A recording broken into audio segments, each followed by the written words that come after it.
চট্টগ্রামে China economic জোনের যাত্রা শুরু। 18 মাসের মধ্যে উৎপাদনে যাওয়ার আশা, কর্মসংস্থান হবে 1 লাখ মানুষের। Founding of lasting economic bridge between Bangladesh and China. এটা আরো একটা বড় পদক্ষেপ যে আমরা 1 কোটি চাকরির কথা বলেছি। এখানে 1 লক্ষের অধিক লোক চাকরি করবে। বিনিয়োগকারীদের নিরাপত্তা নিশ্চিত করবে সরকার। পড়াশোনার পাশাপাশি খেলাধুলা সহ সব বিষয়ে সহযোগিতা করবে সরকার, বললেন প্রধানমন্ত্রী। সুন্দর দেশ গড়তে সহযোগিতা কামনা। বাংলাদেশ তোমাদের দিকে তাকিয়ে আছে। তোমরা যদি নিজেদেরকে গড়ে তুলতে পারো, আমরা একটা সুন্দর বাংলাদেশ গড়ে তুলতে পারবো। শাপলা চত্বর হত্যা মামলায় হাসিনা সহ 41 জনের বিরুদ্ধে অভিযোগ গ্রহণ, পলাতকদের বিরুদ্ধে গ্রেপ্তারি পরোয়ানা জারি। 3 শর্তে লাইসেন্স ফিরে পেল আবদিন হাসপাতাল। দ্রুত ডাক্তার ও নার্স নিয়োগের নির্দেশ, ব্যর্থ হলে আবারও ব্যবস্থা। আগামী সপ্তাহে কেটে যাবে গ্যাস সংকট, জানালেন বিদ্যুৎ প্রতিমন্ত্রী। ভোগান্তির জন্য দুঃখ প্রকাশ, দীর্ঘমেয়াদী সমাধানের চেষ্টা। জিয়া স্মৃতি জাদুঘরের সংস্কারের নামে বিকৃতি, বাদ যায়নি আহসান মঞ্জিলও। জাতীয় জাদুঘর কর্তৃপক্ষের বিরুদ্ধে বিস্তর অভিযোগ। চুন সুরকি বিল্ডিং এর আর্কিটেকচারটা ভিন্ন, তার স্ট্রাকচারটা ভিন্ন। দিদির সাথে কথা হচ্ছে, উনি কাজগুলো স্টপ করবেন বলছেন বা চেঞ্জ করবেন বলছেন, কারণ ওনারাও জানেন না। এবং পশ্চিম তীরে ভয়াবহ তাণ্ডব ইসরায়েলের, ব্যাপক ধরপাকড়, মসজিদে আগুন। ট্রাম্পের সাথে বৈঠক করতে ওয়াশিংটনের পথে নেতানিয়াহু। স্বাগত নিউজ 24 সংবাদে। আর পুরো আয়োজনে আপনাদের সাথে আছি আমরা দুজন, আমি নাফিসা হক এবং আমি ফয়সাল মাহমুদ। দর্শক দেখছিলেন বিআরবি কেবলস সংবাদ শিরোনাম। প্রায় 1 যুগের অপেক্ষার অবসান। চুক্তি সইয়ে প্রায় 12 বছর পর চট্টগ্রামে ভিত্তিপ্রস্তর স্থাপন হলো বহুল প্রত্যাশিত চায়না অর্থনৈতিক ও শিল্পাঞ্চলের। কর্ণফুলী নদী ও টানেলের কাছেই প্রায় 800 একর জায়গা জুড়ে গড়ে উঠেছে এই শিল্পাঞ্চল। প্রায় 4000 কোটি টাকা ব্যয়ের এই প্রকল্প শেষ হবে 2031 সালে। এই উপলক্ষে আয়োজিত অনুষ্ঠানে অর্থমন্ত্রী বলেন, এই প্রকল্পে $1 বিলিয়ন বিনিয়োগ আসবে আর কর্মসংস্থান হবে 1 লাখ মানুষের। বাংলাদেশ চীন অর্থনৈতিক সহযোগিতায় নতুন অধ্যায়ের সূচনা। চট্টগ্রামের আনোয়ারায় কর্ণফুলী নদীর তীর ঘেঁষে গড়ে তোলা হচ্ছে চায়না অর্থনৈতিক অঞ্চল। 800 একর জায়গা জুড়ে নির্মিতব্য এই অঞ্চল কর্ণফুলী টানেলেরও খুব কাছে। 4000 কোটি টাকা ব্যয়ে বাস্তবায়নাধীন এই প্রকল্প 2031 সালের মধ্যে শেষ করতে চায় সরকার। মঙ্গলবার প্রকল্পের ভিত্তিপ্রস্তর স্থাপন অনুষ্ঠানে চীনের রাষ্ট্রদূত বলেন, গত মাসে প্রধানমন্ত্রী তারেক রহমানের চীন সফরের মাধ্যমে দুই দেশের সম্পর্ক নতুন উচ্চতায় পৌঁছেছে। তার আশা, আগামী 18 মাসের মধ্যে এখানে প্রথম কারখানার উৎপাদন শুরু হবে। বলেন, এখানে উৎপাদিত পণ্য রপ্তানি হবে বিশ্ববাজারে, কাঁচামাল সরবরাহ করা হবে দেশের শিল্প খাতেও। In the last 4 months, before the visit of Honorable Prime Minister China, we complete all work documentation. So to highlight the speed, the efficiency of this new government in executing important investment projects for Bangladesh. এ সময় অর্থমন্ত্রী বলেন, 2034 সালের মধ্যে $1 trillion অর্থনীতি হবে বাংলাদেশ। দেশের share বাজারেও চীনা বিনিয়োগের আহ্বান জানান তিনি। Future of Bangladesh economy. I think it's also the testament of the present government's vision and aspiration to welcome the investment in Bangladesh. বিনিয়োগকারীদের সর্বোচ্চ নিরাপত্তা ও প্রয়োজনীয় নীতিগত সহায়তা দেওয়ার আশ্বাস দেন স্বরাষ্ট্রমন্ত্রী। It's not just the start of construction. It is the founding of lasting economic bridge between Bangladesh and China. বিশ্লেষকদের মতে নির্ধারিত সময়ে এই প্রকল্প বাস্তবায়িত হলে এটি চট্টগ্রাম সহ দেশের শিল্পায়ন, কর্মসংস্থান এবং বৈদেশিক বিনিয়োগে বড় ভূমিকা রাখবে। Desk report, news 24। নিজেদের গড়ার মাধ্যমে বাংলাদেশকে গড়ে তুলতে শিক্ষার্থীদের প্রতি আহ্বান জানিয়েছেন প্রধানমন্ত্রী তারেক রহমান। বিকেলে আর্মি স্টেডিয়ামে নতুন কুড়ি স্পোর্টসের প্রথম আসরের সমাপনী ও পুরস্কার বিতরণী অনুষ্ঠানে এই আহ্বান জানান তিনি। পড়ার সময় মন দিয়ে পড়া এবং খেলার সময় মন দিয়ে খেলতে শিক্ষার্থীদের আহ্বান জানান তিনি। একই সঙ্গে প্রতি বছর একটি করে গাছ রোপণ করার পরামর্শও দেন। নতুন করে স্পোর্টসের প্রথম আসরের সমাপনী অনুষ্ঠানে যোগ দিতে আর্মি স্টেডিয়ামে প্রবেশ করেই শিক্ষার্থীদের কাছে ছুটে যান প্রধানমন্ত্রী তারেক রহমান। প্রধানমন্ত্রীকে নিজেদের মাঝে পেয়ে উচ্ছ্বাসে মেতে ওঠেন শিক্ষার্থীরা। পরে মাঠে বসে শিক্ষার্থীদের ফুটবল খেলা উপভোগ করেন প্রধানমন্ত্রী। খেলা শেষে বালক ও বালিকা বিভাগে চ্যাম্পিয়ন রানার্স আপ দলকে পুরস্কার তুলে দেন প্রধানমন্ত্রী। একই সঙ্গে পুরস্কার তুলে দেন 100 মিটার দৌড়ে বিজয়ী বালক ও বালিকাদের। 100 মিটার দৌড় বালক। সমাপনী অনুষ্ঠানে প্রধানমন্ত্রী বলেন, দেশকে গড়ার জন্য সঠিকভাবে কাজ করছে সরকার। এই কাজে শিক্ষার্থীদেরও সামিল হওয়ার আহ্বান জানান তিনি। সারা বাংলাদেশে আমাদের যারা ভবিষ্যৎ আছে, ছোট ছোট বন্ধুরা আছে, তোমাদের সকলের কাছে আমি একটি সহযোগিতা চাই, একটি সাহায্য চাই। সেটি কি সাহায্য? এই দেশটা আমাদের সকলের দেশ। এই দেশের আলো, এই দেশের বাতাস, এই দেশের পরিবেশ আমরা সকলে মিলে যদি ঠিক রাখি, তাহলে আমরা একটি সুন্দর পরিবেশে থাকতে পারবো। প্রধানমন্ত্রী বলেন, দেশকে পরিচ্ছন্ন রাখতে শিক্ষার্থীদের ভূমিকা পালন করতে হবে। পরিবেশের ভারসাম্য রক্ষায় প্রতি বছর একটি করে গাছের চারা রোপণ করতে শিক্ষার্থীদের আহ্বান জানান তিনি। রাস্তা দিয়ে হেঁটে যাওয়ার সময় তোমার বাসার আশেপাশে অনেকে বিভিন্ন রকম ময়লা ফেলে যায়, বিভিন্ন রকম প্লাস্টিকের বোতল ফেলে যায়, সেটি পুকুর হোক, নদী নালা হোক, বাসার আশেপাশে। এখন থেকে যদি এরকম কোনো দৃশ্য তোমাদের চোখে পড়ে, প্লিজ তোমরা তাকে বারণ করবে। দরকার হলে সেই ময়লাটি তোমরা তুলে নিয়ে গিয়ে যেখানে ময়লা ফেলার জায়গা নির্দিষ্ট, সেই জায়গায় ময়লা ফেলতে হবে। প্রধানমন্ত্রী জানান, শিক্ষার্থীদের পড়াশোনা ও খেলাধুলা সহ যে কোনো প্রয়োজনে সরকার সহযোগিতা অব্যাহত রাখবে। একটি করে প্রতি বছর গাছ লাগাতে হবে। সাইফুল ইসলাম, নিউজ 24, ঢাকা। 2013 সালের 5 মে শাপলা চত্বরে হেফাজতের মহাসমাবেশে হত্যাযজ্ঞের মামলায় শেখ হাসিনার সাবেক সেনাপ্রধান আজিজ সহ 41 জনের বিরুদ্ধে অভিযোগ আমলে নিলেন আন্তর্জাতিক অপরাধ ট্রাইব্যুনাল। সেই সাথে শেখ হাসিনা, আজিজ, বেনজির সহ পলাতক আসামিদের বিরুদ্ধে গ্রেপ্তারি পরোয়ানা জারি করা হয়। চিফ প্রসিকিউটর জানান, হেফাজতে ইসলাম সংগঠনকে নির্মূল করার জন্য শাপলা চত্বরের হত্যাকাণ্ড চালানো হয়েছে। 2013 সালের 5 মে রাতের নীরবতা বদলে শাপলা চত্বর এলাকা প্রকম্পিত হয় সাউন্ড গ্রেনেড, গুলি, সাইরেন আর আর্তনাদের শব্দে। ভেস্তে যায় হেফাজতের মহাসমাবেশ ও অবস্থান। তখন সে ঘটনায় হতাহতের বিষয়টি অস্বীকার করে ফ্যাসিস্ট আওয়ামী লীগ সরকার। বলা হয়, কেউ নিহত হয়নি, রং মেখে শুয়েছিল তারা। 5 আগস্ট শেখ হাসিনা পালিয়ে যাওয়ার পর শাপলা চত্বর হত্যাকাণ্ডের তদন্ত শুরু করে ট্রাইব্যুনালের তদন্ত সংস্থা। সোমবার এ মামলায় শেখ হাসিনা, বেনজির আহমেদ, আজিজ আহমেদ, সাবেক আইজিপি শহীদুল হক, শামসুল হক টুকু সহ 41 জনের বিরুদ্ধে অভিযোগ আমলে নেন ট্রাইব্যুনাল 2। পলাতক আসামিদের বিরুদ্ধে গ্রেপ্তারি পরোয়ানা জারি করা হয়। মাননীয় ট্রাইব্যুনাল 41 জন আসামির বিরুদ্ধে অভিযোগ আমলে নিয়েছেন এবং যারা ইতিমধ্যে আমাদের কয়েকজন গ্রেফতার আছে তাদেরকে সুনির্দিষ্টের আবেদন সেটা মঞ্জুর করেছেন। যারা পলাতক আছে তাদের বিরুদ্ধে গ্রেফতারি পরোয়ানা জারি করা হয়েছে। চিফ প্রসিকিউটর বলেন, হেফাজতে ইসলামকে নির্মূল করতেই হত্যাকাণ্ড চালানো হয়। হেফাজতে ইসলামের মতো একটি সংগঠনকে নির্মূল করার জন্য অত্যন্ত পরিকল্পিতভাবে তাদের উপরে সেই দিন এই নারকীয় আক্রমণ এবং হত্যাযজ্ঞ সংগঠিত করে। এর আগে চিফ প্রসিকিউটরের সাথে দেখা করেন হেফাজত নেতারা। শেখ হাসিনা, সাবেক পুলিশ প্রধান বেনজির আহমেদ সহ 50 জনের বিরুদ্ধে 2024 সালে ট্রাইব্যুনালে অভিযোগ দায়ের করা হয়। মাহমুদ হাসান, নিউজ 24, ঢাকা।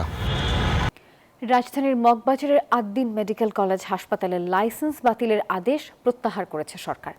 একই সঙ্গে 3টি শর্তে হাসপাতালটির কার্যক্রম পরিচালনার অনুমতি দেওয়া হয়েছে। দুপুরে স্বাস্থ্য ও পরিবার কল্যাণ মন্ত্রণালয়ের স্বাস্থ্যসেবা বিভাগ এই সংক্রান্ত একটি প্রজ্ঞাপন জারি করে। প্রজ্ঞাপনে বলা হয়, তদন্ত কমিটির প্রতিবেদন সন্তোষজনক এবং নির্ধারিত শর্ত পূরণের ভিত্তিতে লাইসেন্স বাতিলের আদেশ প্রত্যাহার করে হাসপাতালটির কার্যক্রম পরিচালনার অনুমতি দেওয়া হয়েছে। এর আগে গত 19 জুলাই স্বাস্থ্য অধিদপ্তর আদ্দিন মেডিকেল কলেজ হাসপাতালের লাইসেন্স বাতিলের নির্দেশনা জারি করেছিল। তদন্ত প্রতিবেদন পর্যালোচনার পর সেই সিদ্ধান্ত থেকে সরে এসে হাসপাতালটির লাইসেন্স পুনর্বহাল করা হলো। আইনের ভিত্তিতে হয়েছে, আইন অনুসারে তারা কিছু তারা আইনের ব্যর্থ হয়েছিল সেগুলো তারা বিচার সংশোধন করে নিয়েছে। পরে আইনের ভিত্তিতে আবার সিদ্ধান্ত। যথাসময়ে রাষ্ট্রপতি নির্বাচন অনুষ্ঠিত হবে এবং দলীয় সিদ্ধান্ত অনুযায়ী প্রার্থী মনোনয়ন দেয়া হবে বলে জানিয়েছেন স্থানীয় সরকার মন্ত্রী ও বিএনপির মহাসচিব মির্জা ফখরুল ইসলাম আলমগীর। সকালে রংপুরে এসব কথা বলেন তিনি। জানান এ বছরের শেষে অথবা আগামী বছরের শুরুতে হবে স্থানীয় সরকার নির্বাচন। একদিনের সফরে রংপুর এসে সকালে বাংলাদেশ পল্লী উন্নয়ন একাডেমির বিভাগীয় কার্যালয় উদ্বোধন করেন স্থানীয় সরকার মন্ত্রী মির্জা ফখরুল ইসলাম আলমগীর। এ সময় তিনি বলেন, যথাসময়ে রাষ্ট্রপতি নির্বাচন অনুষ্ঠিত হবে এবং কে প্রার্থী হবেন তা নির্ভর করছে দলীয় সিদ্ধান্তের উপর। যথাসময়ে রাষ্ট্রপতি নির্বাচন হবে এবং দল সিদ্ধান্ত নেবে কাকে সেখানে মনোনয়ন দেওয়া হবে। স্থানীয় সরকার নির্বাচন প্রসঙ্গে মন্ত্রী জানান, চলতি বছর না হলেও আগামী বছরের শুরুতে অনুষ্ঠিত হবে নির্বাচন। নির্বাচন কমিশন করবে আর আমাদের যে স্থানীয় সরকার বিষয় আছে এই বিষয়টা আমরা আলোচনা করেছি। আগে বলেছি আমরা যে এই বছরের শেষে না হলে সামনের বছরের প্রথম দিকে। পরে বিএনপি মহাসচিব রংপুর পাবলিক লাইব্রেরি মাঠে আয়োজিত পল্লী মেলার উদ্বোধন এবং বিভিন্ন স্টল পরিদর্শন শেষে আলোচনা সভায় অংশ নেন। Desk report, news 24। নতুন রাষ্ট্রপতি নির্বাচনের তফসিল ঘোষণা নিয়ে ভারপ্রাপ্ত স্পিকার কায়সার কামালের সঙ্গে কাল বৈঠকে বসবেন প্রধান নির্বাচন কমিশনার এএমএম নাসির উদ্দিন। সংসদ ভবনে ভারপ্রাপ্ত স্পিকারের কার্যালয়ে মঙ্গলবার বেলা 11টায় এই বৈঠক অনুষ্ঠিত হবে। সংবিধান অনুযায়ী প্রধান নির্বাচন কমিশনার সংসদের স্পিকারের সঙ্গে আলোচনা করে রাষ্ট্রপতি নির্বাচনের তারিখ ও তফসিল ঘোষণা করেন। তবে রাষ্ট্রপতি পদে একজন প্রার্থী থাকলে তিনি বিনা প্রতিদ্বন্দ্বিতায় নির্বাচিত হন।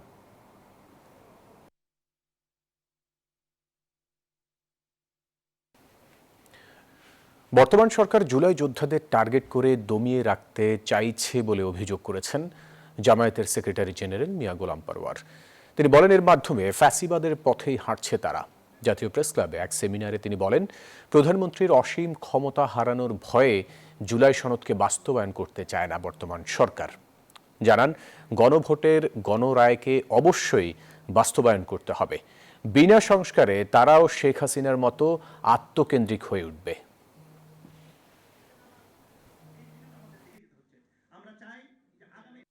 বিএনপি বলছেন না, আমরা সংস্কার না, আমরা একটু সংশোধন করব। দেখছেন না, ভেজাল বাড়ছে সংস্কার আর সংশোধন। এই জন্য পার্লামেন্টে ওনারা সংস্কার করবেন না, সংশোধনের জন্য একটা বিশেষ কমিটি করে প্রস্তাব দিয়েছেন। এসএসসি ও সমমানের পরীক্ষার ফলাফল প্রকাশ করা হবে আগামী 10 অগস্ট। ওই দিন সারা দেশে একযোগে এই ফল প্রকাশিত হবে। বাংলাদেশ আন্তঃশিক্ষা বোর্ড সমন্বয় কমিটির এক প্রেস বিজ্ঞপ্তিতে এই কথা জানানো হয়। এবছর দেশের 11টি শিক্ষা বোর্ডের অধীনে মোট 18,57,344 জন পরীক্ষার্থী অংশ নেন। এর মধ্যে ছাত্রের সংখ্যা 9,30,305 এবং ছাত্রীর সংখ্যা 9,27,039।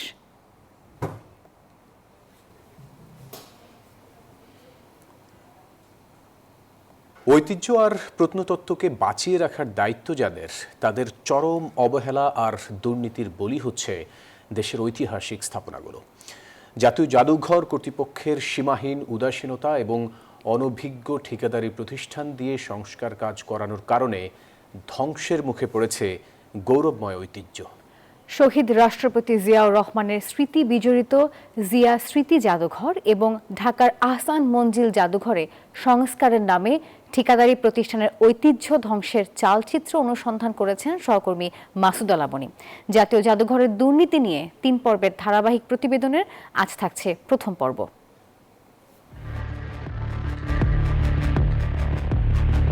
1981 সালে চট্টগ্রামের সার্কিট হাউসে নির্মমভাবে হত্যা করা হয় তৎকালীন রাষ্ট্রপতি জিয়াউর রহমানকে। পরবর্তীতে ওই স্থাপনাটি রূপান্তর হয় জাদুঘরে। আর 1993 সালের সেপ্টেম্বরে আনুষ্ঠানিক যাত্রা শুরু হয় জিয়া স্মৃতি জাদুঘরের। তবে সময়ের সাথে সঠিক রক্ষণাবেক্ষণের অভাবে প্রকৃত রূপ হারাতে বসে ঐতিহাসিক এই স্থাপনাটি। এছাড়া কয়েক ধাপে সংস্কারের নামে বদলে গেছে স্থাপনাটির মূল রূপও। এর মাঝে গত বছরের ভূমিকম্পের পর 3 ডিসেম্বর জাদুঘরটি বন্ধ করে দেয় অন্তর্বর্তী সরকার। পরবর্তীতে ইঞ্জিনিয়ার ইনস্টিটিউশন চট্টগ্রাম কেন্দ্র ও বুয়েটের বিশেষজ্ঞ টিম আলাদাভাবে ভবন পরিদর্শন করে সুপারিশ সহ প্রতিবেদন দেয়। এবং কোথাও কোথাও আসলে একতলা ডান দিকের রুমটা যে প্রচুর জানলা দরজা বন্ধ করে দেওয়া হয়েছে আগে, রেডিসন হোটেল করা হয়, এখনো রাস্তা থেকে দেখা যাবে না, সামনে একটা জায়গা দখল করে নিয়েছে। তবে নির্বাচনের কয়েকদিন আগে হঠাৎই জিয়া জাদুঘর সংস্কারের উদ্যোগ নেয় জাতীয় জাদুঘর কর্তৃপক্ষ। তড়িঘড়ি করে কোনো পূর্ব অভিজ্ঞতা না থাকা প্রতিষ্ঠানকে দেয়া হয় কাজ। ক্লাস্টার ভাঙ্গিয়া আবার নতুন করে ক্লাস্টার ড্যাম ক্লাস্টার যেগুলো ছিল এইগুলো যেগুলো করছি টিনগুলো নষ্ট হয়ে যাচ্ছিল, সেই টিনগুলো সব চেঞ্জ করছি। কি এর আগে কখনো প্রত্নতত্ত্ব স্থাপনার সংস্কার কাজ করেছেন? না না না। এর মাঝেই ঐতিহ্য নষ্টের অভিযোগ ওঠে ঠিকাদারি প্রতিষ্ঠানটির বিরুদ্ধে। তবে এ নিয়ে জিয়া জাদুঘর কর্তৃপক্ষের বক্তব্য মেলেনি। এখন যে কন্ট্রাক্টর কাজ করছে উনি আসলে এই ধরনের কন্ট্রাক্টর, সিমেন্ট দিয়ে কাজ করার কন্ট্রাক্টর, উনি আসলে চুনছুরকি বিল্ডিং এর আর্কিটেকচারটা ভিন্ন, তার স্ট্রাকচারটা ভিন্ন। ডিজির সাথে কথা হচ্ছে উনি কাজগুলো স্টপ করবেন বলছেন বা চেঞ্জ করবেন বলছেন, কারণ ওনারাও জানেন না। এ তো গেল চট্টগ্রামে জাতীয় জাদুঘর কর্তৃপক্ষের উদাসীনতার গল্প। এবার চোখ ফেরানো যাক ঢাকায়। আহসান মঞ্জিল সংস্কারেও মেলে ৯/৬। আবারও সামনে ওই একই ঠিকাদারি প্রতিষ্ঠান। ইসমত এন্টারপ্রাইজ নামের একটি ঠিকাদারি প্রতিষ্ঠানকে কাজ দেয়া হয় আহসান মঞ্জিলের প্রাচীর উঁচু করা সহ প্রয়োজনীয় মেরামত ও সংস্কার কাজের।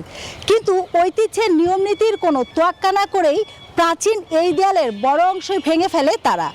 সংশ্লিষ্টরা বলছেন, হেরিটেজ বা প্রত্নতাত্ত্বিক স্থাপনা সংরক্ষণের অন্যতম প্রধান শর্তই হলো তার আদি কাঠামো ও নির্মাণশৈলী অক্ষুণ্ণ রাখা। কিভাবে প্রত্নতাত্ত্বিক নিদর্শন ধ্বংস হয়েছে সাক্ষ্য দিচ্ছে এই চিত্র।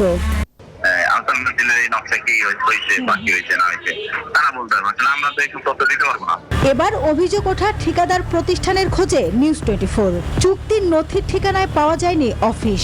ব্যবস্থাপনা পরিচালক ফোনে জানান এটি বাসা। এরপর তার দেয়া ঠিকানায়ও অফিসের টিকিট দেখাও মেলেনি। বাসার ঠিকানা দেওয়া, ট্রেড লাইসেন্স। অফিস কোথায় তাহলে আপনাদের? আমাদের এখন ৭৭ পশ্চিম শেওড়াপাড়া। গত বছরের নভেম্বর থেকে চলতি বছরের মার্চ পর্যন্ত সময়ে জাতীয় জাদুঘরের সাথে ইসমত এন্টারপ্রাইজের ৩টি কাজের চুক্তিপত্র নিউজ 24 এর হাতে। সেখানে দেখা যায় এক এক নথিতে এক এক ঠিকানা ও নাম ব্যবহার করেছে প্রতিষ্ঠানটি। বিশেষজ্ঞরা বলছেন, সরকারি দরপত্রে ভুল বা ভুয়া ঠিকানা ব্যবহার করলে পাবলিক প্রকিউরমেন্ট আইনে টেন্ডারটি অবৈধ হবে। তাহলে এখন অফিসে যারা ট্যাগ কমিটি ছিল, ক্রয়কারী ছিল, ওনারা কিভাবে এই দরপত্রটা মূল্যায়ন করে ওনাকে ওয়ার্ক অর্ডার দিল এটাও জানতে হবে। যেহেতু উনি মিথ্যা তথ্য দিয়ে, তারও উনি তো দ্বারা অনুসারে কালো তালিকাভুক্ত হওয়ার কথা। অনুসন্ধান বলছে, জাতীয় জাদুঘরের কোটি টাকার কাজ এমন অস্তিত্বহীন প্রতিষ্ঠান পায় স্বজনপ্রীতি ও যোগ সাজসে। এবার জাতীয় জাদুঘরের মুখোমুখি হওয়ার পালা। ফোনে সচিবকে পাওয়া গেলেও লাপাত্তা মহাপরিচালক। এটা তো আমরা না, এটা একটা প্রসেসের মধ্যে ডিজি পর্যন্ত তো অ্যাপ্রুভ হয়। আমরা একটু কাইন্ডলি ডিজি মহোদয়ের সঙ্গে একটু কথা বলে আমরা একটা মিটিং আছে। এখানে মূল হোতা কিন্তু হচ্ছে যে যারা এই কার্যাদেশের পেছনের শক্তি, সহায়ক শক্তি যোগ সাজস করেছেন, নিজেরা সুবিধা নিয়েছেন, তা না হলে এই কার্যাদেশ হতো না। জাতীয় ঐতিহ্য ধ্বংসের এ মহোৎসব ঠেকানোর জোর দাবি নাগরিকদের। তারা চান জাতীয় জাদুঘরের দুর্নীতির অন্তরালের খবর, চান জড়িতদের মুখোশ উন্মোচন। মাসুদা লাবনী, নিউজ 24, ঢাকা। আগামী সপ্তাহে গ্যাস সরবরাহ স্বাভাবিক হবে বলে জানিয়েছেন জ্বালানি প্রতিমন্ত্রী অনিন্দ্য ইসলাম অমিত। সাময়িক ভোগান্তির জন্য দুঃখ প্রকাশ করে তিনি জানিয়েছেন, সংকট কাটাতে সরকারের সর্বাত্মক প্রচেষ্টা অব্যাহত রয়েছে। বিদ্যুৎ ও জ্বালানি পরিস্থিতি নিয়ে এক ব্রিফিংয়ে তিনি এসব কথা জানান। আজও রাজধানীর সিএনজি ফিলিং স্টেশনে যানবাহনের দীর্ঘ সারি ছিল। মধ্যরাত কিংবা ভরদুপুর সিএনজি ফিলিং স্টেশনগুলোর সামনে যানবাহনের দীর্ঘ সারি এখন নিত্যদিনের দৃশ্য। সময়ের সঙ্গে অপেক্ষমান এই গাড়ির সিরিয়াল ছড়িয়ে পড়ছে কয়েক মাইল পর্যন্ত। ঘন্টার পর ঘন্টা অপেক্ষার পরও চাহিদা মতো গ্যাস না পেয়ে ক্ষুব্ধ চালকরা বলছেন, দিনের বেশিরভাগ সময় চলে যাচ্ছে লাইনে দাঁড়িয়ে। এতে আয় রোজগার বন্ধ হওয়ার উপক্রম। নির্দিষ্ট একটা টাইম নাই যে আমরা এই টাইমের পরে গ্যাসটা পাবো। এই দিতেছে, 1-2 গাড়ি দেয়, আবার ফট করে বন্ধ করে দেয়। যেখানে আমার গাড়িতে গ্যাস ঢুকবে 2200 থেকে 2300 টাকা, সেখানে আমি গ্যাস পাইছি অনলি 322 টাকার। ঠিক মতো খাওয়া দাওয়া নাই, ঘুম নাই, রাতে 2 ঘন্টা ঘুমাইছি, তাই এখানে আবার এই যে গ্যাসের সিরিয়ালে দাঁড়ায় আছে। আমাদের পারিবারিক জীবনেও সব কিছুতেই একটা প্রভাব পড়তে আছে। সচিবালয়ে গ্যাস সংকট প্রসঙ্গে জ্বালানি প্রতিমন্ত্রী অনিন্দ ইসলাম অমিত জানান, সমুদ্রের ভাসমান এলএনজি টার্মিনালের ত্রুটি মেরামতে আরও 1 সপ্তাহ সময় লাগতে পারে। 2 সপ্তাহের মধ্যে সংকট পুরোপুরি কেটে যাওয়ার আশ্বাসও দেন তিনি। আগামী সপ্তাহ থেকে সংকট কিছুটা কাটা শুরু করবে ইনশাল্লাহ। আগামী সপ্তাহ থেকে 280 থেকে 300 মিলিয়ন ঘনফুট পার ডে তারা ন্যাশনাল গ্রিডে সাপ্লাই করতে সমর্থ হবে বলে আমরা আশা করছি। পাম্পগুলোতে দ্রুত গ্যাসের স্বাভাবিক প্রেসার নিশ্চিত করা না গেলে পরিবহন খাতে অস্থিরতা বাড়ার শঙ্কায় বিশেষজ্ঞরা। মাহমুদুল হাসান ইমন, নিউজ 24, ঢাকা। আশ্রয় আবেদন প্রত্যাখ্যান হলে অবৈধ অভিবাসীদের আফ্রিকায় পাঠানোর সিদ্ধান্ত নিতে যাচ্ছে ইউরোপের 5টি দেশ। আর এতে অনিশ্চিত হয়ে পড়েছে ওই দেশগুলোতে আশ্রয় নেওয়া অন্তত 40,000 বাংলাদেশির ভবিষ্যৎ।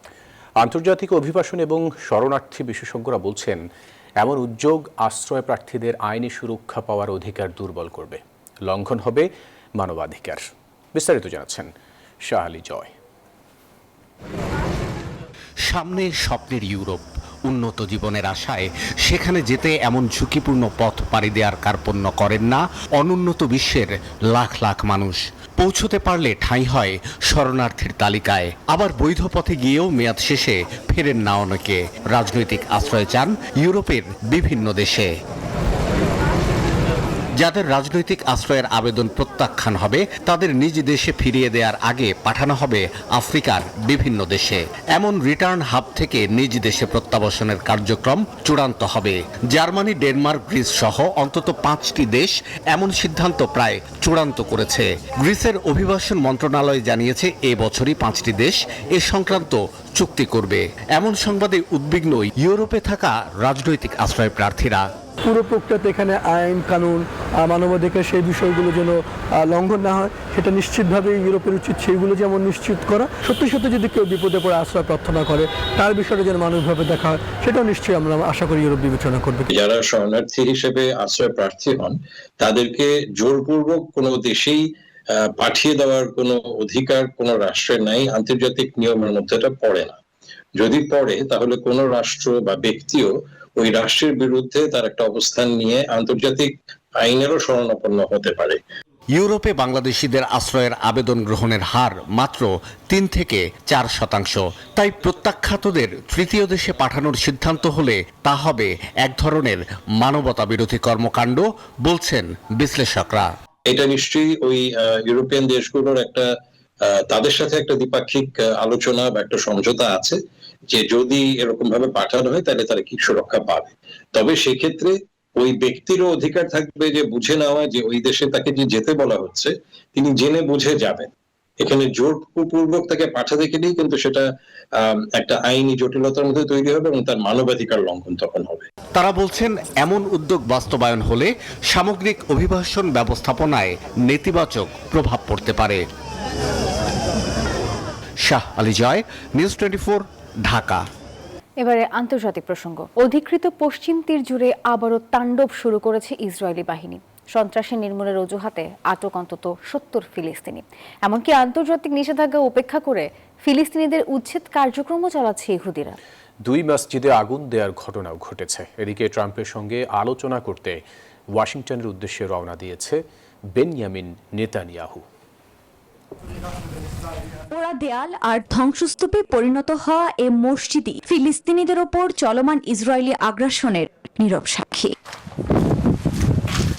অধিকৃত পশ্চিম তীরে ফিলিস্তিনিদের উপর হামলা চালিয়ে ক্ষান্ত হয়নি দখলদাররা। নাবলুসের কুসরা গ্রামে আর রাহমা ও তুলকারেমের আরেকটি মসজিদে আগুন দেয় অবৈধ বসতি স্থাপনকারী ইহুদিরা। পুড়ে ছাই আসবাবপত্র। ছবিতে দেখা যায় হিব্রু ভাষায় প্রতিশোধ সহ উগ্র নানা স্লোগান সম্মিলিত গ্রাফিতি। এটি একটি ধর্মীয় অপরাধ, এটি একটি নৈতিক অপরাধ। পৃথিবীতে কোনো মানুষ নেই যে কোনো ধর্মীয় স্থানে আগুন লাগায়। অধিকৃত পশ্চিম তীরে ফিলিস্তিনিদের উপর গেল কয়েকদিন ধরে হামলা চালিয়ে যাচ্ছে দখলদাররা। সন্ত্রাসী নির্মূল অভিযানের অজুহাতে অসহায় ফিলিস্তিনিদের আটক করছে ইসরায়েলি সেনাবাহিনী। এমনকি তেল গ্রামের সংঘর্ষে জড়িত থাকার অভিযোগে ফিলিস্তিনিদের ঘর বাড়ি বুলডোজার দিয়ে গুড়িয়ে দিচ্ছে আইডিএফ। জলপাই বাগান ও কৃষি জমিতে আগুন দিয়েছে অবৈধ বসতি স্থাপনকারীরা। এদিকে আন্তর্জাতিক চাপ ও নিষেধাজ্ঞাকে উপেক্ষা করে 750-এরও বেশি নতুন ইউনিট নির্মাণের ঘোষণা দিয়েছে ইসরায়েলের অর্থমন্ত্রী বেজালেল স্মোট্রিচ, যা বাস্তবায়নে মূলত ফিলিস্তিনিদের ওপর এ আগ্রাসন বলে ধারণা অনেকের। এ পরিকল্পনা বাস্তবায়িত হলে হাজার হাজার অতিরিক্ত বসতি স্থাপনকারী পশ্চিম তীরে থাকার সুযোগ পাবে।